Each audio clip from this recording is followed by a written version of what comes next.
일본 정부가 후쿠시마 방사능 오염수를 방류하겠다고 하면서 일본산 수산물에 대한 국민들의 불안이 높은 가운데 일부 음식점들이 일본산 수산물을 국내산으로 속여 팔고 있습니다.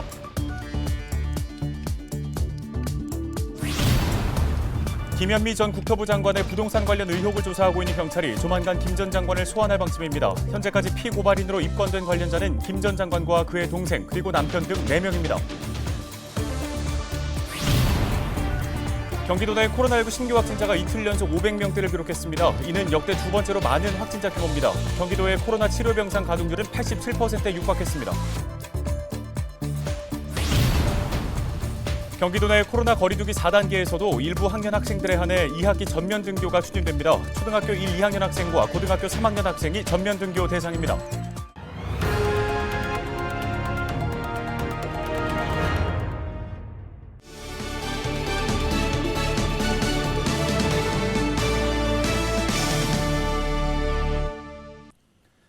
여러분 안녕하십니까? 헬로티비 뉴스입니다. 첫 소식입니다. 경기도 내 1일 코로나19 신규 확진자가 이틀 연속으로 500명대를 기록했습니다. 경기도는 12일 0시까지 경기도에서 양성 판정을 받은 확진자가 575명이라고 밝혔습니다. 하루 전 최다 신규 확진자 666명을 기록했던 것보다는 줄었지만 역대 두 번째로 많은 신규 확진자 규모입니다. 경기도의 코로나19 치료병상 가동률은 86.8%를 기록하고 있으며 생활치료센터 11곳의 가동률은 65.7%로 확인됐습니다.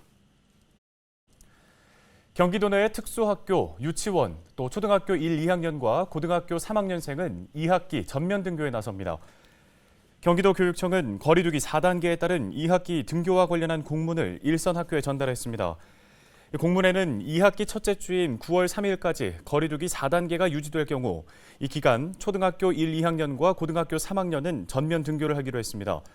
나머지 초등학교 3학년에서 6학년과 고등학교 1, 2학년은 2분의 1 등교, 중학교는 전체 학년 3분의 1 등교를 추진합니다. 소규모 농산어촌학교의 경우에는 1학기와 동일하게 학교 사정과 학부모들의 의견을 고려해 전면 등교를 결정하도록 했습니다. 올해 경기도에서 마스크 착용을 거부하며 폭력을 행사하거나 소란을 피운 사람이 300명 가까이 되는 것으로 조사됐습니다. 경기 남부경찰청은 11일 올해 초부터 최근까지 대중교통 등 마스크를 꼭 써야 하는 곳에서 마스크 착용을 거부하고 문제를 일으킨 273명을 붙잡아 이 중에 4명을 구속했다고 밝혔습니다. 검거된 이들 중에는 폭행 및 상해 혐의가 155명으로 가장 많았습니다. 이어서 업무방해 59명, 협박 19명 등이 뒤를 이었습니다. 경찰 관계자는 폭행 외에 격리조치 위반, 역학조사 방해, 행정명령 위반 등 의무 불이행에 대해서도 엄정하게 대응하겠다고 말했습니다. 양주시가 코로나19 확산을 막기 위해 여름 휴가 뒤에 복귀하는 직원들에게 복귀 전 진단검사를 받도록 했습니다. 이에 따라 직원들은 진단검사를 받고 음성인 경우에만 출근할 수 있습니다. 양주시에서는 최근 한 달 동안 매일 20명 이상의 신규 확진자가 발생하고 있습니다. 양주시는 휴가 기간 타 지역이나 다중이용시설을 방문한 시민들에게도 진단검사를 받을 것을 권고했습니다.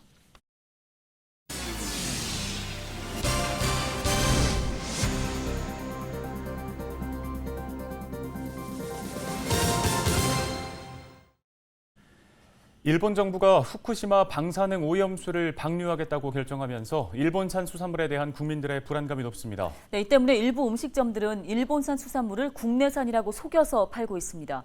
경기도 특사경 단속에서 57곳이 적발됐습니다. 이지훈 기자입니다. 경기도 양평의 한 횟집. 수산물 원산지를 모두 국산이라고 적어놨습니다. 단속반이 뜨자 원산지가 제대로 적힌 표시판을 가져옵니다. 저희 점검하고 난 뒤에 붙이시는 건 아무 의미가 없어요. 지금. 이 횟집은 일본산 도미를 국산으로 속여 팔았습니다. 아무래도 일본산이라고 써놓으면 바로 내가 저렇게 하니까 더 좋은지 알려줘서 써놓으면. 이천에 있는 이 횟집 역시 원산지 표시판엔 국내산이라고 써놓고 일본산을 팔고 있었습니다. 도미를 주문을 하게 되면 국산이 있는 날은 국산을 바꾸고 국산이 안 좋거나 없으면 일본산을 바꾸니까. 흑산도 홍어를 산지 직송으로 판다는 의정부의 홍어집. 흑산도산이 아니면 돈을 받지 않겠다고 홍보했지만 거짓이었습니다. 홍어를 국산만 쓰신다고 지금 표현이 그거는 지금 잘못입니다. 잘못 있으시죠? 일본 거 쓰시는 걸 확인합니다. 경기도 특사경 조사 결과 이 음식점은 최근 4년 동안 싼 가격에 일본산 홍어를 구매한 뒤 흑산도산으로 둔갑해 팔았습니다. 이렇게 수산물 원산지를 거짓으로 표시해 팔다 적발된 곳은 모두 57곳. 지난 한 달 경기도 특사경이 현장 수사를 한 480곳 중 약 11%에서 불법이 적발된 겁니다. 일본산 수산물을 국산이라고 속여 판 사례가 가장 많았습니다. 일본의 방사능 문제로 소비자들이 일본산 수산물을 기피함에 따라 최종 판매하는 음식점 등에서는 거짓 표시가 많이 일어나고 있었습니다. 특사경은 적발된 음식점들이 팔고 있던 일본산 수산물 32건에 대해 방사능 검사를 의뢰한 결과 모두 기준치 이내인 것으로 확인됐습니다. 특사경은 원산지 거짓 표시로 적발된 음식점에 대해서는 보강 수사를 통해 검찰에 송치할 예정입니다. 헬로티비 뉴스 이지훈입니다. 경기도 보건환경연구원은 김밥집 집단 식중독의 원인이 살모넬라 엔터리티디스균이었다며 무더운 날씨에 음식 재료 관리에 주의를 요구했습니다. 지난해 경기도에서 발생한 식중독 유증상자 59명 중 28명이 살모넬라균에 감염됐고 이들 모두 계란 지단을 섭취한 것으로 확인됐습니다.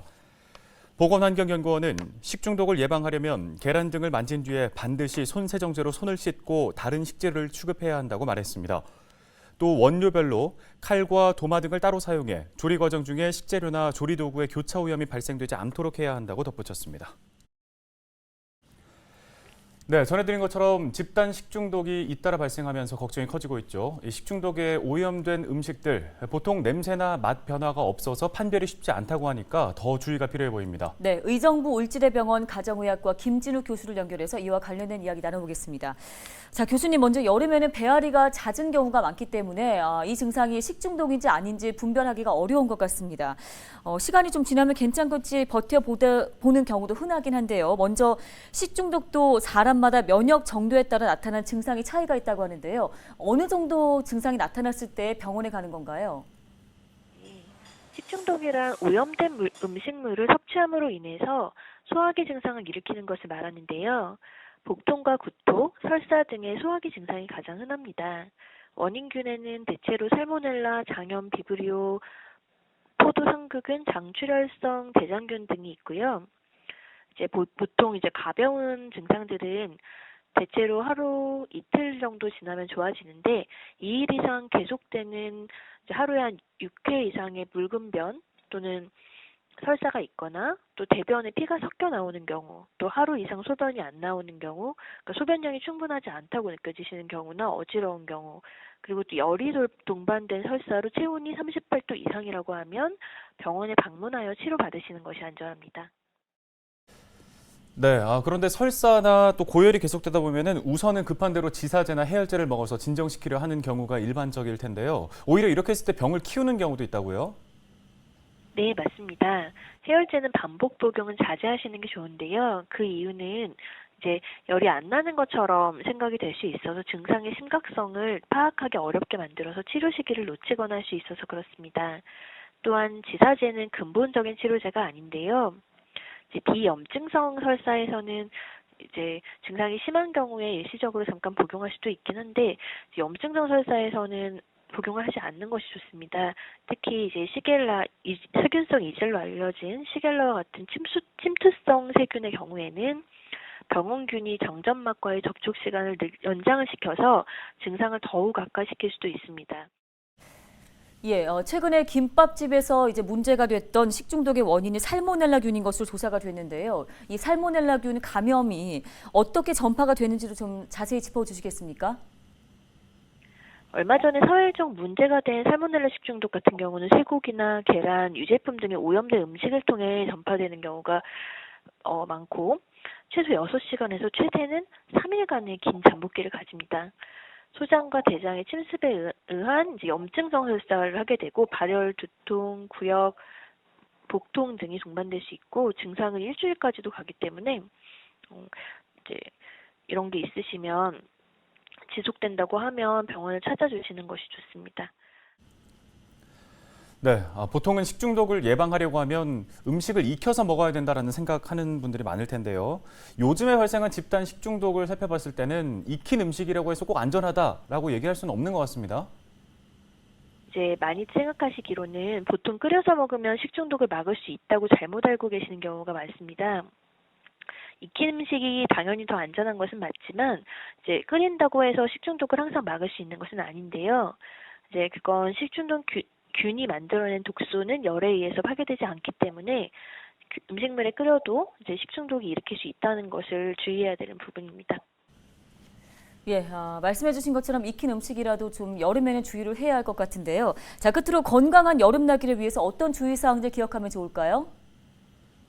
네, 이제 음식의 위생 관리를 위해서 보관에 유의하고 가급적 이제 생으로 드시는 것은 피하고 익혀서 먹는 것이 좋습니다. 또 조리된 음식은 바로 먹는 게 좋고요. 가능한 2시간 넘기지 않으시는 것이 좋을 것 같습니다.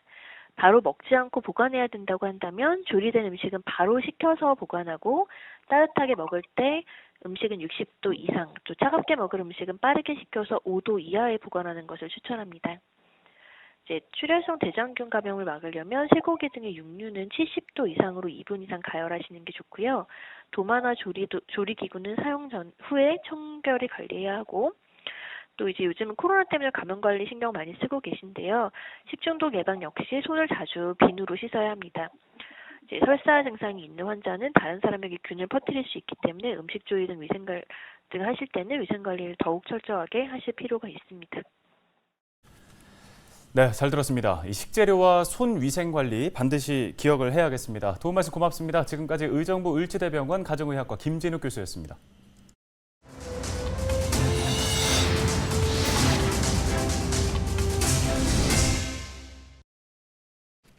다음 소식입니다. 김현미 전 국토부 장관의 부동산 관련 의혹을 수사하고 있는 경찰이 조만간 김 전 장관을 소환할 방침입니다. 경기 북부경찰청은 앞서 지난 6월 농지법과 부동산 실명법 위반 등의 혐의로 김 전 장관을 고발한 사법시험 준비생 모임에 고발장을 접수하고 고발인 조사를 시작했습니다. 현재까지 피고발인으로 입건된 관련자는 김 전 장관과 동생 그리고 남편 등 모두 4명입니다. 경찰은 관련자들의 소환 일정은 아직 정해지지 않았다고 밝혔습니다. 김 전 장관은 지난 2012년 연천군 장남면에 2,480제곱미터 규모의 농지를 매입하고 주택을 지었지만 실제로는 농사를 짓지 않았다는 의혹을 받고 있습니다. 이에 대해 김 전 장관은 실제 농사를 지었고 해당 주택을 동생에게 처분한 과정도 정상적이었다고 해명한 바 있습니다. 포천시가 지역 내외의 대학생들의 주거 비용을 지원합니다. 시는 2021년 제1차 주거복지 대학 장학생을 모집하고 121명의 포천 대학생을 최종 선발해 모두 1억 2,300만 원의 장학금을 지급합니다. 이번 장학금은 생활비 명목 장학금으로 편성 지급해 한국장학재단 등 타기관의 장학금과 중복 수혜가 가능합니다. 재원은 민간에서 자발적으로 기탁한 기부금 등을 활용해서 마련됐습니다. 의정부시 개발제한구역 내 하천 계곡에 대해서 불법행위 단속이 시작됐습니다. 주요 단속 대상은 평상과 천막, 방갈로, 파라솔 등이며 하천 계곡 내에 물건을 쌓아두거나 불법으로 건물을 지어 주차장으로 사용하는 등의 행위도 단속 대상에 포함됩니다. 시는 원도봉산, 수락산, 안골 3군데를 집중적으로 단속하고 있으며 자진 철거 기회를 주고 기간 안에 철거하지 않을 경우 행정 대집행 등 강력한 행정 조치를 할 계획입니다. 동두천시 노인복지관이 노인 일자리 사업을 통해 노인 복지 향상에 기여한 공로를 인정받아 2020년 공익형 노인 일자리 우수기관으로 선정됐습니다. 이번 평가는 보건복지부가 전국 일자리 수행기관을 대상으로 심사했으며 선정된 46개 우수기관 중 경기도에서는 동두천시를 비롯해 고양시와 남양주시가 선정됐습니다. 동두천시 노인복지관은 2013년부터 노인 일자리 사업을 수행해 노인 1,600여 명에게 일자리 서비스를 제공했습니다. 양주시가 농기계 조기 폐차 지원 사업 신청 접수 기간을 다음 달 30일까지 연장합니다. 대상 농기계는 2013년 이전에 생산된 트랙터와 콤바인으로 농협 면세유 관리 시스템에 등록이 돼 있고 지정 폐차업소에 정상 가동되는 농기계여야 합니다. 지원 대상은 농업경영체에 등록된 농업인, 농업법인이며 보조금 신청을 기준으로 해당 농기계를 6개월 이상 소유해야 합니다. 노후 농기계 조기 폐차 시 지원 금액은 기종별 규격과 제조 연도 등에 따라 트랙터는 100만 원에서 2,249만 원까지, 콤바인은 100만 원에서 1,310만 원까지 지원됩니다. 뉴스 마칩니다. 고맙습니다.